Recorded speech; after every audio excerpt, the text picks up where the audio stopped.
So tonight I'll be talking about orodental manifestations of vascular malformations. I hope there's we'll set the basics, and I think a lot of this basic material probably has been talked about since Karthik is very active in vascular anomalies, but we'll make sure everybody has the same basic background, and then we'll move ahead and talk a little bit about lesions in the oral cavity. All right, so just in way of disclosures, I have no significant and conflicting financial interests. I am a speaker for Pierre Fabre, which is the company that makes hemangiol, but we're not talking about hemangiomas tonight.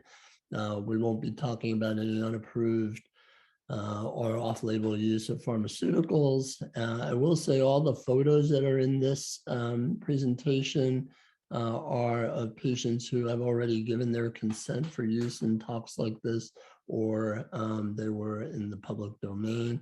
And I just want to make mention of Milton Weiner, who is my mentor in the area, who took me under his wing out in Arkansas when I first became interested in this area about 20 years ago. Gresham Richter, who's become a leader in the field as well, who is now at University of Arkansas, and Greg Levitin, who practices in the area of vascular anomalies in New York. So we'll be talking a little bit about types and locations of vascular malformations in the oral cavity, about symptoms and complications, and about some treatment options, and then hopefully have a little bit of time for questions. So, so anybody who has heard a lecture from Karthik or any other lecturer in the area of vascular anomalies, I'm sure has seen something similar to this slide, which is how we basically classify vascular anomalies. If you go to the ISVA website, the International Society Study of Vascular Anomalies, it's a much more intricate classification, but to think about this in a very basic way is important, and it's still, even the most basic classification seems to be lost on some of our referring providers. So it's important to keep these in mind. That is, we basically divide vascular anomalies into two categories, one being vascular tumors, which are lesions that increase their size by multiplying, by cell multiplication and neoplastic change, as opposed to vascular malformations, which are lesions that can involve any of the various vessels in the body and basically enlarge as a result of localized dilation of the vessels and recruitment of new areas of involvement. And so, and this classification was described in its most basic form in 1982 and has been advanced a great deal since that time. Under the vascular tumors, the most common lesions are hemangiomas and hemangioma-like tumors. So infantile hemangiomas account for about 90% of those lesions, 95%. And then congenital hemangiomas, which are really a different breed. We probably shouldn't even use that word, hemangioma, account for a smaller percentage, and still a smaller percentage are other vascular tumors like pyogenic granuloma or composiform hemangioendothelioma. So these are all lesions that are considered under vascular tumors. Under the congenital lesions, we have rapidly involuting congenital hemangiomas, and we have non-involuting congenital hemangiomas. Under vascular malformations, and that's what we're going to be talking about mostly tonight, we divide them sort of into two categories, the slow flow and fast flow lesions, although the fast flow lesions pretty much are arterial venous malformations and similar vascular anomalies, whereas the slow flow lesions are the ones that are far more common in the oral cavity, and those are capillary malformations or port weinsteins, venous malformations, and lymphatic malformations. So that's our basic categories, and we're going to be talking mostly about vascular malformations. So to start with, capillary malformations some may find it odd to be discussing capillary malformations in the oral cavity as part of an otolaryngology. Port weinsteins fall more into the purview of dermatologists. Oh my God. And the vast majority of patients that that present with capillary malformations are being seen by dermatologists.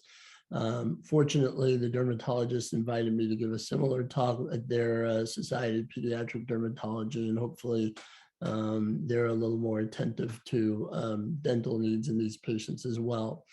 The lesions that occur in the oral cavity that are connected with port weinsteins usually have a facial component in the V2 or V3 distribution, especially the V2 distribution. What we found, and I'll show the study in a little bit, or at least parts of it, a study that we did several years ago, was that V1 distributed capillary malformations very rarely had any oral cavity changes, whereas the V2s and sometimes V3 were certainly more common. And the early stage lesions appear, as you see in the slide, with basically just a blush in the tissues, usually no mass associated with them unless they have generated a pyogenic granuloma, which can occur not infrequently in the oral cavity, especially in the gingival tissues. And just as you see on the skin of patients with port weinsteins, the lesions in the mouth can also have a dermatomal distribution. As you see in the slide, it's a pretty sharp demarcation in the palate between the right and left side. As you get into the later stage lesions, you start to see more bony and soft tissue hyperplasia. So in A and B, you see examples of soft tissue hyperplasia associated with the port weinstein on the right, on the patient's right. This involving primarily the lip and the gingiva on that side.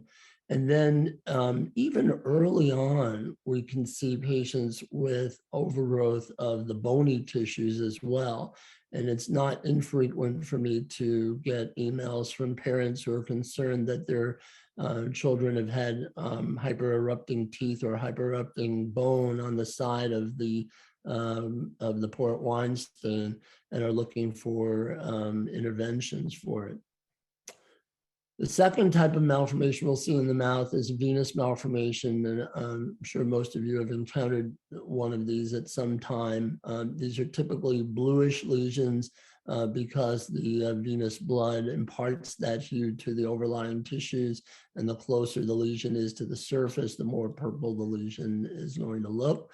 And these will transiently increase in size with increased venous pressure. So a lot of times in the office too, if there's some question about what type of malformation the child has, we'll turn them upside down and see if the lesion swells.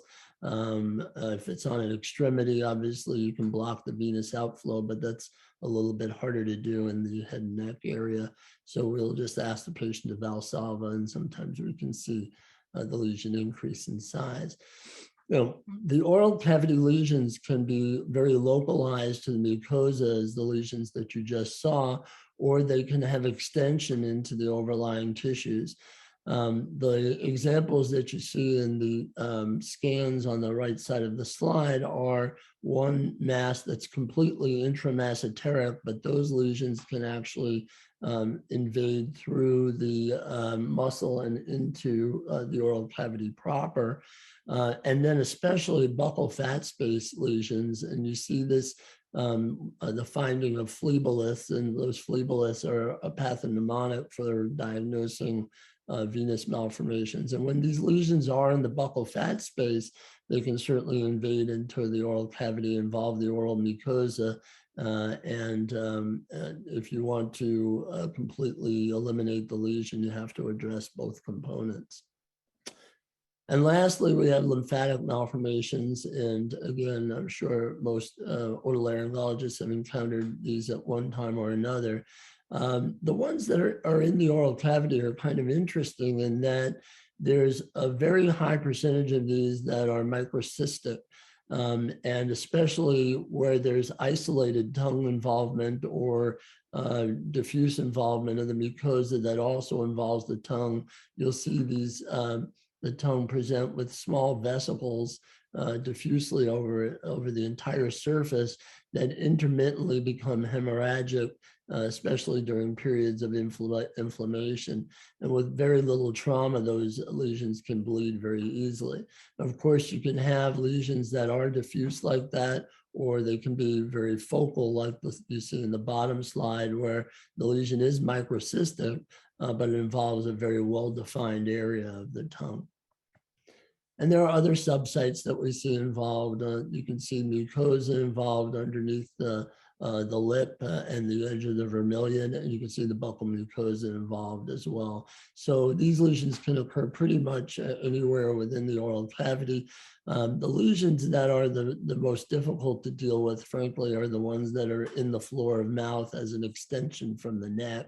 And there's always discussion about how best to address those lesions. And if we have time at the end, we can talk about that. But there's some controversy about what order the lesion should be approached.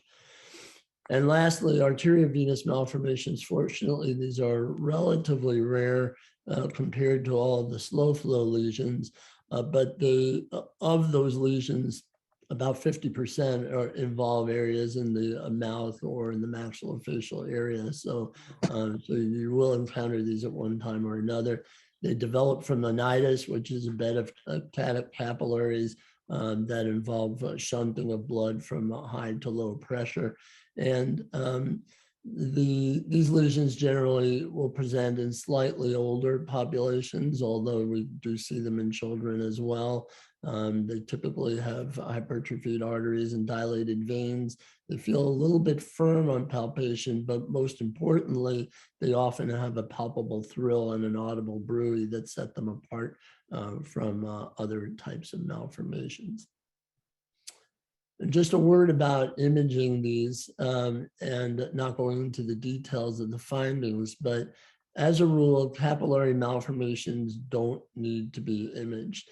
We had a discussion at one of our VBF meetings about this issue, and that some of our neurology colleagues felt strongly that even capillary lesions should be imaged, and because there have been some cases of significant bleeding associated with them. But at least in my experience, these lesions don't bleed briskly. They usually don't involve significant high flow and really don't require imaging unless you want to look at the overgrowth of the bony or soft tissues. Conversely, lesions, the venous malformations, lymphatic malformations of AVMs and AVMs all should be scanned for extent and to look at critical structures that might be involved in their removal or may aid in the approach to the lesions. As you know, we have a number of modalities that are legitimate for considering management of these lesions. So I put this slide up to remind me to talk a little bit about how I got involved in some of these issues in the mouth, and that is,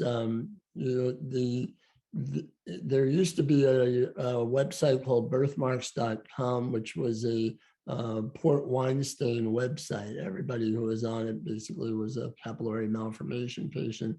And that website eventually got rolled into the Vascular Birthmarks Foundation website, and I've been working with them for many years as a lecturer and as part of the patient support group.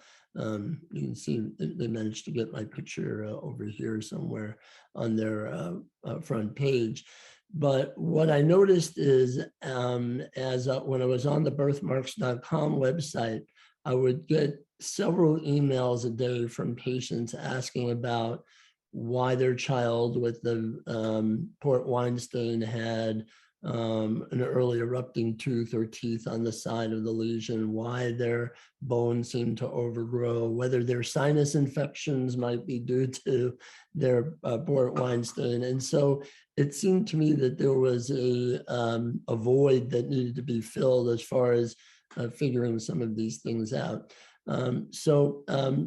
I took note of a lot of the complaints, and I'm just going to talk a little bit about some of the complaints patients have in general about their oral malformations, and then we'll go into a little more detail about the different types. Bleeding, obviously, because we're talking about vascular malformations, is a very big concern in patients that have these lesions. And many of their dentists don't want to touch their teeth, and often you'll see in patients with capillary malformations that they have significant decay and periodontal disease because the dentists are afraid that the lesions are going to bleed during treatment.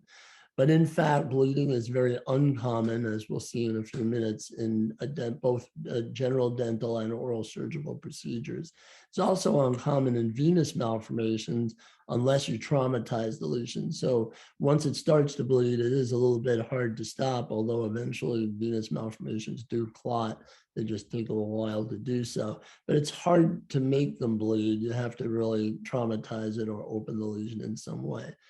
The lesions, lymphatic malformations that have vesicles that are hemorrhagic often are a little bit more problematic. We'll talk a little bit about that as we get later in the talk, but the vesicles can become hemorrhagic, and patients can have any bleeding anywhere from nuisance bleeding to having a much more severe problem that means that the vesicles need to be addressed.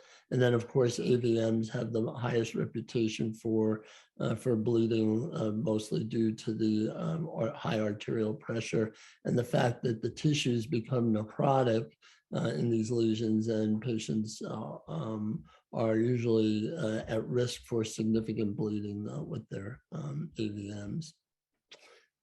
This is what the appearance is of a typical venous malformation of the tongue. Obviously, it looks like you could bite that and it would bleed. These are what hemorrhagic lesions and the lymphatic malformation would look like. Those often do bleed as well, and as we talked about, AVMs. The other concerns that patients have with their oral malformations are more related to changes in the soft tissue, or the soft and bony tissues. So all malformations have the potential to distort the soft tissue as well as the bone due to pressure on the lesions. AVMs actually cause destruction of the soft tissue and bone, mostly due to tissue ischemia, and the tissues become replaced by the mass. And then many of these lesions, particularly the capillary and lymphatic malformations, but also the venous malformations, cause tissue overgrowth for reasons that still aren't entirely clear. Most people hypothesize that there are growth factors that are associated with the lesions that cause the hypertrophy of the underlying tissues, but the etiology is uncertain. But much of the many of the cosmetic issues relate to that. So starting with the issues with capillary malformations, I looked at the literature and found two different articles. One that said port weinsteins or capillary malformations rarely present problems for the oral and maxillofacial surgeon, and a second that said periodontal probing should not be done. This is when your dentist puts a small probe in the gingiva around the teeth to measure pocketing.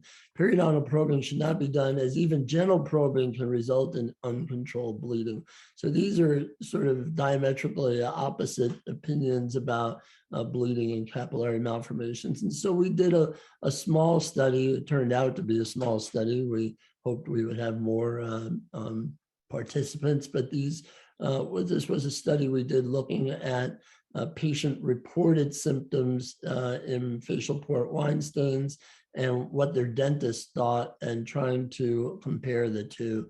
And I won't go through a lot of the data because I don't want to take up the time with the details of the study, but it allowed us to at least look at what the most common complaints of patients were, which were hypertrophy of the lips, staining of the gingiva, bleeding gingiva, malocclusion, and so on.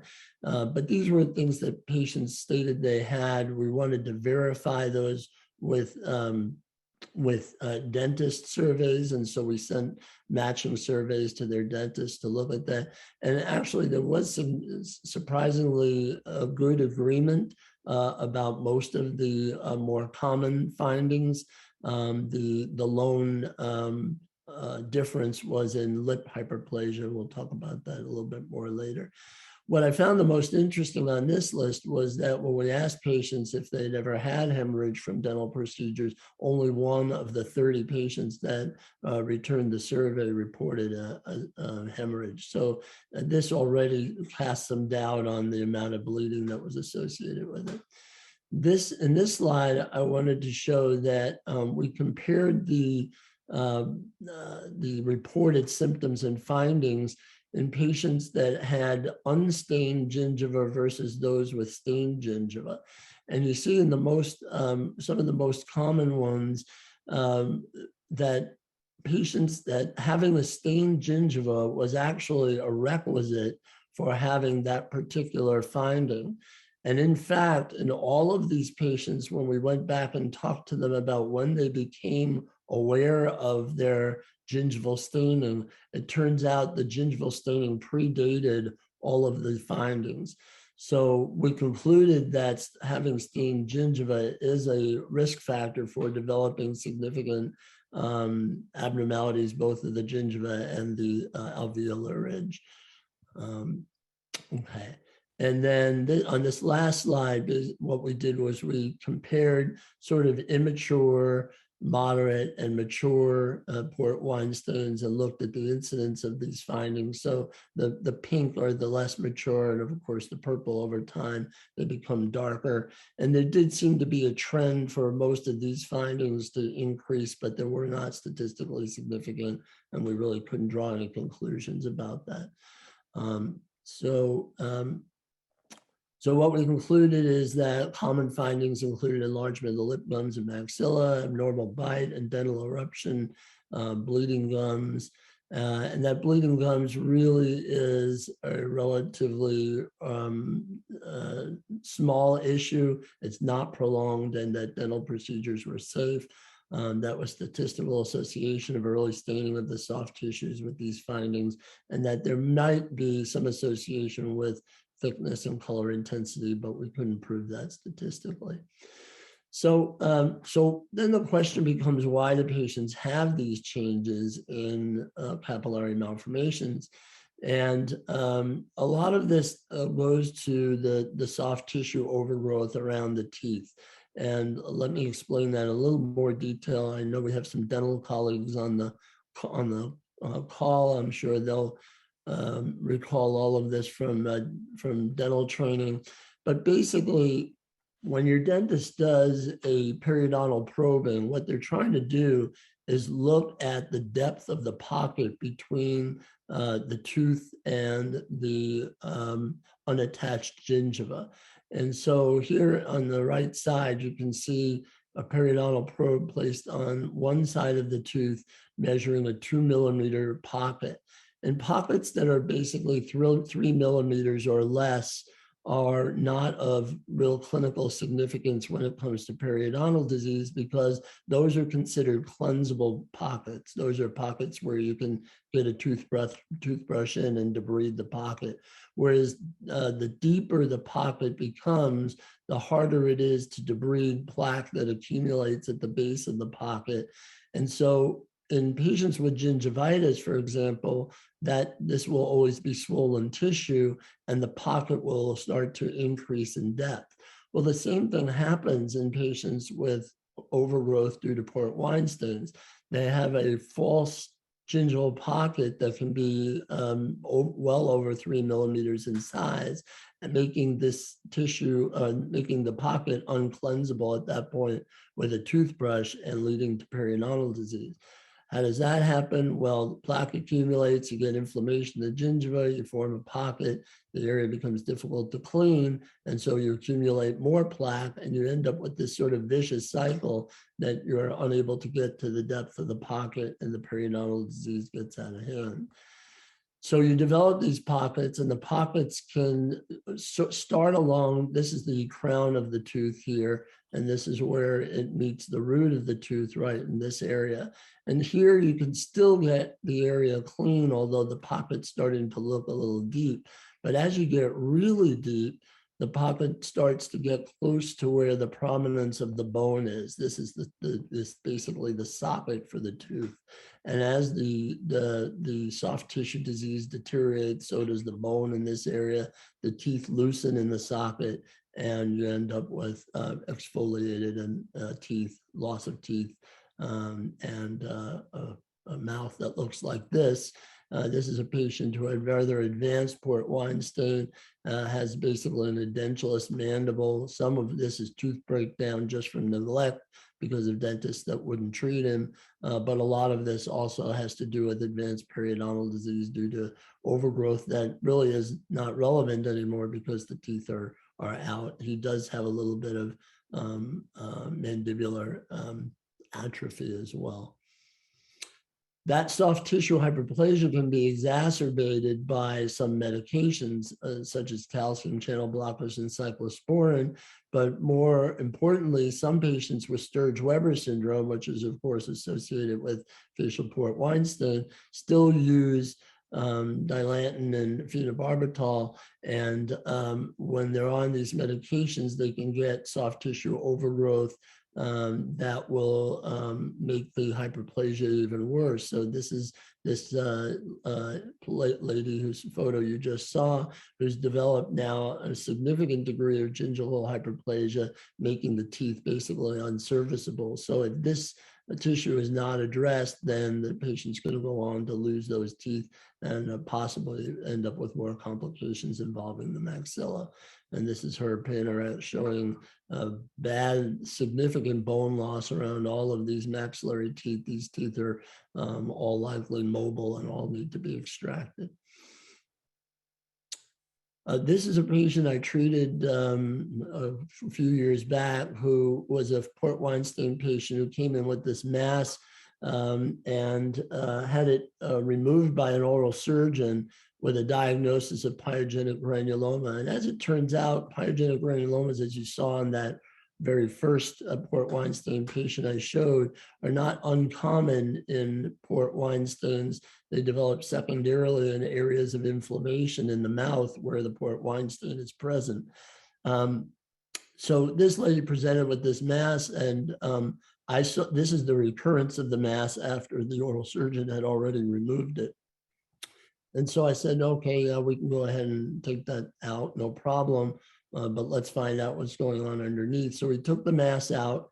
This is what it looked like a few weeks after the tissue had been removed. So you can see that she's missing her lateral incisor. This is the canine, and the canine is pushed very labially by the mass. And already, this is just 2 weeks, actually, I'm sorry, 2 months later, and you can already see granulation tissue and mass starting to reform. And so, as we discussed, I think really the key to prevent these lesions from occurring is really good periodontal care. And so I sent her to a local periodontist. We injected the area with steroid, and he embarked on some scaling and root planing, and this is what we ended up with. And you can see there's significant bone loss because the roots of the teeth are starting to show, but the mass is gone completely. We didn't even re-excise it. We just treated it with local care and excision, and this is what we were able to get. So with really meticulous oral hygiene for these patients, they can maintain their oral hygiene without the loss of teeth. And it's important to emphasize that they're not going to be at risk of bleeding by doing that. Other things that help are removal of the overgrown tissue. So here you see some electrocautery being used to remove the overlying gingiva and make the pocket depth more cleansable. And then when you have overlying bone, in some cases, this can be functionally a problem. In this particular case, it was more of a cosmetic issue. But if you want to take down the overgrowth of bone, you have to lift a periodontal flap So this is all the gingiva lifted up here, and you see the exposed bone, and this can be burred down to give you a more normal contour. Importantly, I personally have never seen any improvement in oral cavity lesions using a pulse dye laser, and this is an issue that comes up frequently with families that want to know should their children have laser within the mouth, and usually I would tell them no. We also see, as we talked about earlier, overgrowth of the alveolar bone. So this is a patient with in the lower, and also we see disturbances in eruption. So the lower, the teeth tend to come out a little bit sooner on the affected side. And I had another slide, that's why I was hesitating there. I didn't see where it was, but often you'll see that cant of the teeth due to the descent of the alveolar ridge on the involved side. So if you take a tongue blade and put it in the mouth and look at the patient from afar, you'll actually see that tongue blade develop a cant, and you'll see how far down the alveolar ridge is. I would say that it's one of our orthodontic challenges to see what we can do about that early alveolar growth. We start to see it in kids that are approaching maybe their 4th, 5th, 6th birthday, and rarely do orthodontists have a solution for this because the 6-year molars haven't erupted yet, and it's hard to put brackets on the teeth. So here's the slide I was looking for. So this is a patient with a relatively mild port weinstein, and you can see it's kind of subtle in this particular patient, but the alveolar ridge is a little bit lower on the affected side, and this patient had a definite cant in the occlusion. So what do we do in the most advanced cases of alveolar bone growth? Well, that usually requires a surgical correction, and that surgical correction involves a unilateral Lafort. So what's done is, as you see on the bottom left here, you take a wedge of the maxilla out and you can rotate it back up. And then in order to keep the teeth together in occlusion, you have to rotate the mandible as well. So that requires sagittal split osteotomies bilaterally to do this. So most oral surgeons do this fairly routinely. This is not this is basic orthognathic surgery for most of them. The issue being, though, that that the correction usually doesn't occur until about 17 or 18 years of age. So children who have developed a significant maxillary overgrowth are going to have to live with it for a while. And then once you correct this, you still haven't eliminated the origin, which is the overlying port weinstein, and there's a fair amount of recurrence of this even when this is addressed surgically. All right, and now to move on just to other oral malformations, and Karthik, I actually lost track of time, so please just stop me if we're going late, but I'm going to move a little faster with these. I think you're going to go about 8 minutes. Oh, well, okay, we got lots of slides to do in 8 minutes then, so I'll talk very fast. What I did here was basically list issues that need to be addressed with soft tissue lesions in the oral cavity. And I listed them in the order of how I would address them if I were concerned about a patient's overall orodental health. And that is, first, get them out of acute pain. So if you have a patient with acutely inflamed lymphatic malformation or venous malformation, you do something to relieve the pain, whether that's a course of steroids or treatment with aspirin or non-steroidals. If they are having bleeding, you need to control the bleeding. I did have a patient just recently, a 30 or 40 something year old lady who had so much bleeding from vesicles on her tongue that she was being transfused regularly, and she was receiving intravenous, I forget what the drug is called, but it's basically intravenous iron. And so we were able to help her out by taking the vesicles off and injecting the tongue with some bleomycin. But getting that bleeding controlled is very important, and certainly for AVMs, that's important as well. Any areas that are obscured by the mass and creating poor oral hygiene need to be addressed. And then once you've controlled all of those soft tissue factors, Then you can move on to the dental procedures to take care of the decayed and loose teeth, and then ultimately correct any bony abnormalities in the mandible or maxilla. So basically in that order, we talked about oral steroids. I usually will use them at doses of 40 to 60 milligrams of prednisolone. If these are for patients who have acute swelling in the tongue and are in severe pain, and usually that will get them out of pain, but eventually we need to take off the vesicles and try to treat some of the deeper malformation in the tongue. And then aspirin or NSAIDs for the venous malformations. If there are areas that we can control bleeding from on the surface, as I mentioned, we take the vesicles off. I like the CO2 laser still. A lot of people have gone to using the co-blader as an alternative. I think they both work. It's just whatever tool works best for you. But sclerotherapy is an important component of that for lymphatic malformations to control the lesion in the tongue. And then if you have a venous malformation or arteriovenous malformation, embolization would be, this is an AVM that needs to be embolized for control before dental intervention. Talked about oral hygiene. Of course, the tongue, if the tongue looks like this, it's going to be near impossible to address the teeth. So patients need to have the soft tissue, obscuring soft tissue removed. And this is a patient who underwent tongue reduction first and now can go ahead and have treatment directly for whatever is involving the teeth. So usually some combination of surgery and sclerotherapy, intralesional injection to control that.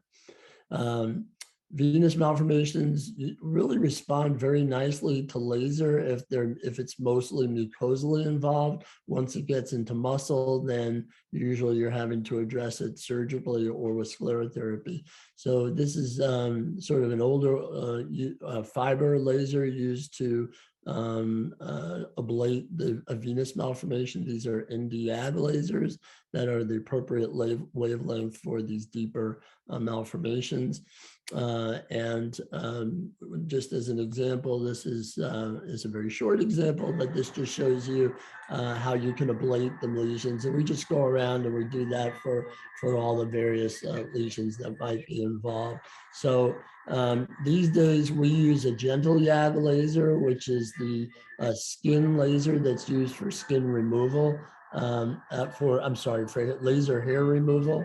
And that has some coolant in it and makes the lesion less likely to burn, so you don't burn the vermilion.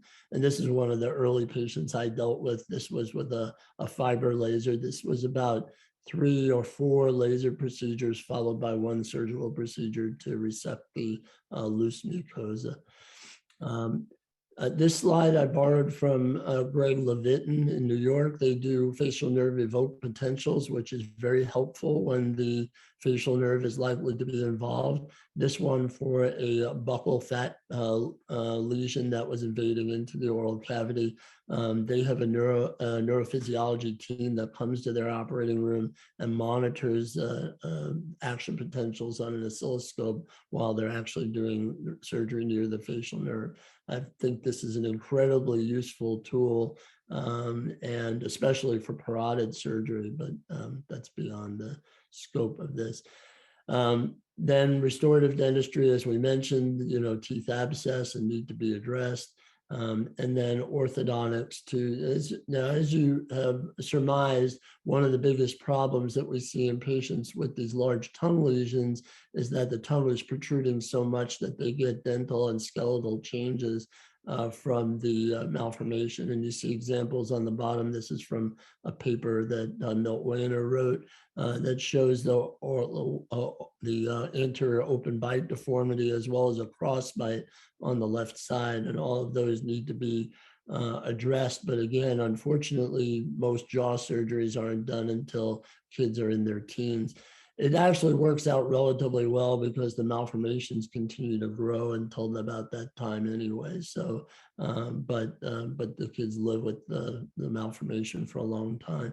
And when we're talking about orthodontics, beware, this is a slide I like to include. This was a patient of mine who had a a anterior facial lymphatic malformation that also had mucosal involvement, and she was completely better from what we had done. The face was symmetric, the mucosa was free of malformation, and then she went and got these brackets put on for her orthodontics, and you can see right next to where the bracket occurred, you can see an exacerbation of the malformation. I asked the orthodontist to take it off, and the inflammation resolved. So it's a good thing to work with your orthodontist and know what kind of orthodontia is being recommended, seeing if placement of a lingual bar might be useful as opposed to the typical buccal braces. And then the orthognathic surgery for this particular for the open bite deformity is basically a downward rotation of the maxilla. So it's basically a complete Lafort, and then pulling the maxilla down into more normal position to get occlusion with the mandible. And I think I'll stop there. That kind of worked out okay, and take any questions anybody might have. Thanks very much, David. That was great. Really a wonderful overview of the sort of the sequence of management for these challenging problems. Yeah, let's open it up to questions from the audience. Please feel free to put things in the chat or just speak up. I don't have a question, but I want to say that was a marvelous lecture about something that I know very little about in 52 years of otolaryngology. I really appreciate you very much, Doctor. Oh, thank you very much. I appreciate the comment. Would you comment on propranolol in port weinsteins? It's been shown pretty much to be ineffective for port weinstein. Thank you. Dave, hi, it's Lisa Orloff. Hello, Lisa. I wondered if I would see you. It's so good to see you. And that was just phenomenal to hear from you. That was just so sophisticated and so amazing, just your depth of knowledge. I do have an adult patient that I share with Davud Surjani, who I think is also on the call, that I wanted to ask you about, because he's a 60-ish gentleman from Vietnam who in childhood had a malformation that presented with bleeding from his teeth. And a tooth was extracted that led to torrential bleeding to the point where a surgeon was called in to ligate his carotid artery. And, so he grew up with this, progressive malformation. I don't really know the history. It's a long history with multiple subsequent resections over his lifetime. And he's now in his 60s and still has a very large mass that fills his parotid and his buccal space and his tongue, and it's encroaching on his airway. And, it's just like, what do you do at this point? He's had a carotid ligated. He has had several resections. He's had a flap placed. He's had he's had his orbit exenerated. Is there a systemic approach or just to save his airway? Well, the first thing I do is send him to Cartha.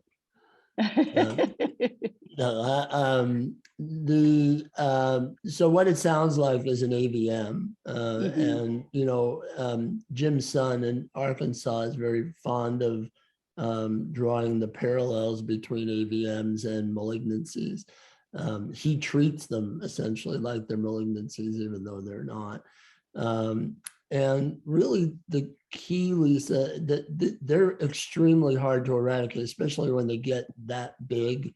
This is a fairly serious one. I assume he's had embolization at some point. Yes, he has. So, the key that everybody will tell you, and Karthik, jump in if you have any comments about this, but is to eradicate the nidus of the AVM surgically if possible. So you can usually locate, I find it extremely difficult to locate the nidus surgically.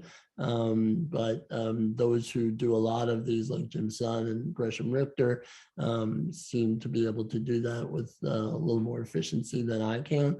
But you can identify it by angiography. And so if he hasn't had an angiogram done in a long time, probably needs one to identify where that is. Where is the airway involved? And what part of the airway? It's really his oral cavity and oral Yeah. pharynx. Yeah. Yeah. So I mean, it's a big whack. I mean, it sounds like he's already had a big whack, but Yeah. but that would be, and the only way you can control it without the big whack is just with additional embolization. For something like that, I'm not sure how much more he's going to want to have, but that's a tough problem. I So- do so know here- some people who you might want to refer him to for another opinion if you really kind of, and we can talk offline about that if you're interested. Okay. That sounds great. And can I ask just part 2 to my question is, have you Yeah. ever heard of radio frequency ablation to address any type of vascular malformation or anomaly? Yeah, well, I mean, in the sense of, the co-blader is the closest thing that I know of. Radio frequency ablation I don't think gives you long-term results. I think you can use them for limited lymphatic malformations, and you can, for smaller lesions, but I don't think it really gives you any long-term relief from most of the malformations we're dealing with. Okay. Thanks, Lisa, Dave. thank you for asking about our mutual patient, and that was an outstanding talk. Thank you. I learned a lot.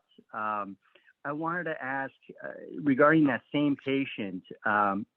He wouldn't consent to the large resection with free flap because he's already had half of his face removed.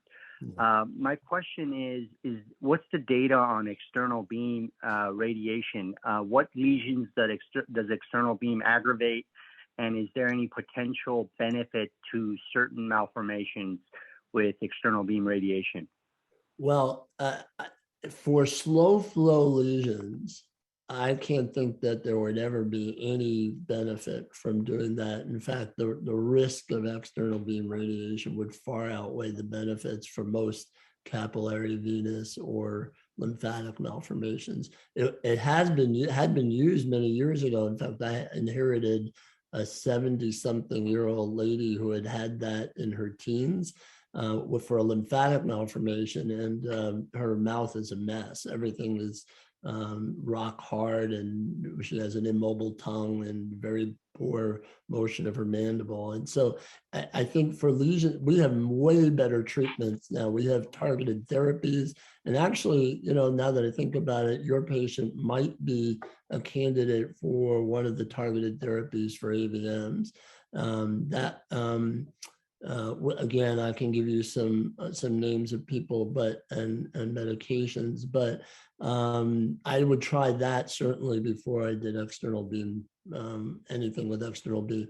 I don't know the data, honestly, on external beam for AVM, just because nobody that I know of uses it. But there are good targeted therapies now that I would try first. Yeah, Thank you for all the information. That was very, very awesome. Thank you. David, thank you for that detailed answer. David, one thing we can talk about later, but trametinib has shown it's one of the targeted therapies that shows good benefit. Exactly. David, I think we have time for one more question. Mohammed Wahab posted in the chat. He said, when you're planning to do a Lefort 1 for an AVM, what are your precautions to reduce bleeding, and how do you sort of prepare the patient to make it through that? Lefort 1 for treatment of an AVM. Yeah. Well, so all of those lesions would be embolized first, and then it would really depend on what the distribution of the AVM is. So I think most of my colleagues who do a lot more AVM procedures would definitely embolize everything first.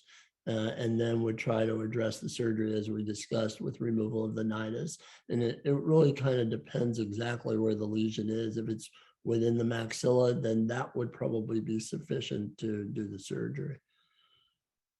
I don't know if that answers the question, but that's, yeah. Thanks so much, David. I have a quick question, Dr. Darrow. Mm-hmm. How can you tell the vascular malformation versus just, swelling of the gingival tissue coming from poor oral hygiene? Well, the easiest way is all the patients that I talked about who had oral cavity capillary malformations had facial port weinsteins. So they all had, if you looked at their face, they all had V2 or V3 distribution port weinsteins. I don't think I've ever seen a patient who had port weinstein in the mouth and didn't have involvement of the face as well. So that's one reason. That's one way. The other is that I don't think I've ever seen isolated gingival port weinstein. Almost all of the intraoral port weinsteins involve the oral mucosa as well as the gingiva. So you wouldn't really confuse the two. It's usually pretty obvious. The problem is, of course, that the two can coexist. As I mentioned in the lecture, you start with that sort of false pocket as a result of the gingival overgrowth, but that creates gingivitis. And so now all that tissue that really is just overgrowing now becomes inflamed and does bleed a little bit. It's nuisance bleeding, but it does bleed. So you start with overgrowth and it becomes gingivitis and periodontitis. Thank you. Can you solve our overgrowth problem? The bony overgrowth problem?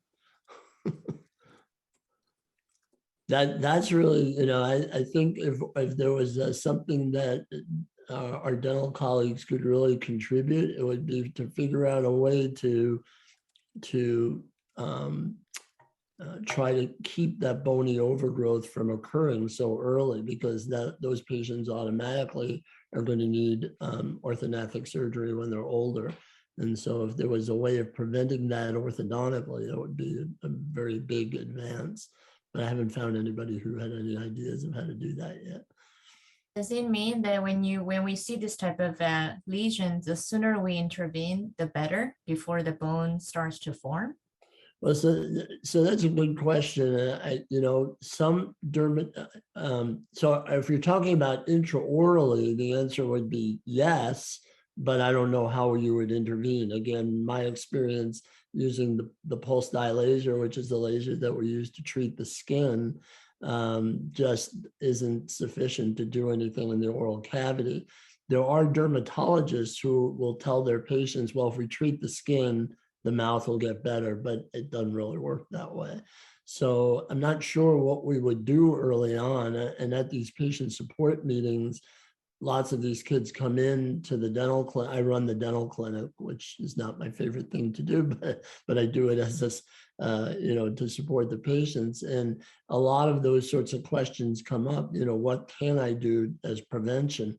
And it's really all about oral hygiene more than anything else. There's just not that much you can do in terms of preventing the bone and the soft tissue hyperplasia. So we just do the best we can. Thank you. Well, and it's 7 o'clock, so I guess we'll wrap it up. Dr. Darrow, thanks so very much for that talk.